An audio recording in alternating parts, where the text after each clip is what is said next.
Hey everyone, and welcome back to the channel.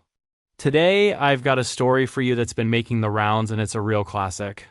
It's one of those tales that starts off a little somber, but trust me, you'll want to stick around for the ending.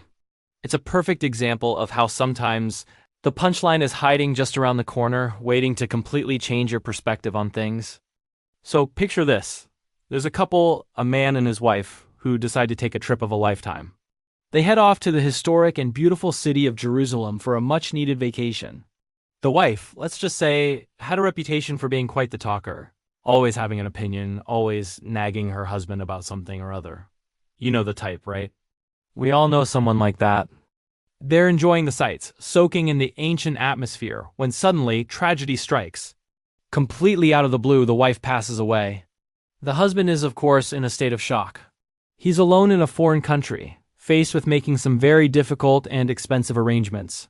He finds a local undertaker to help him navigate the process. The undertaker is very sympathetic and lays out the options for the grieving husband. He says, "Sir, I'm very sorry for your loss. You have two choices. You can have your wife's body shipped back home, but that will be quite costly.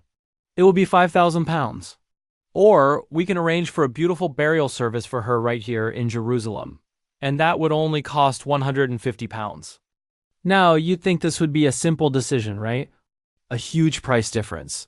5,000 versus 150. The husband stands there for a moment, stroking his chin, deep in thought. He's weighing the options carefully. The undertaker waits patiently, assuming the man will choose the much more affordable local burial.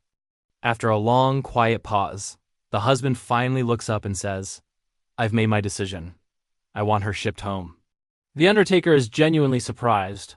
He's a professional, but he can't help but be curious.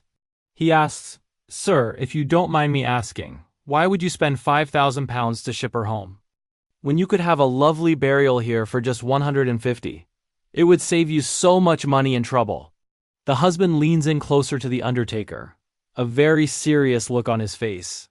He lowers his voice and says, "Let me tell you something. A long, long time ago, a man died here in this city. And just 3 days later, he rose from the dead." He pauses, letting that sink in. Then he adds, "And you have to understand, I just can't take that risk." Thanks for watching, everyone. If that gave you a chuckle, hit that like button and don't forget to subscribe for more stories. See you in the next video.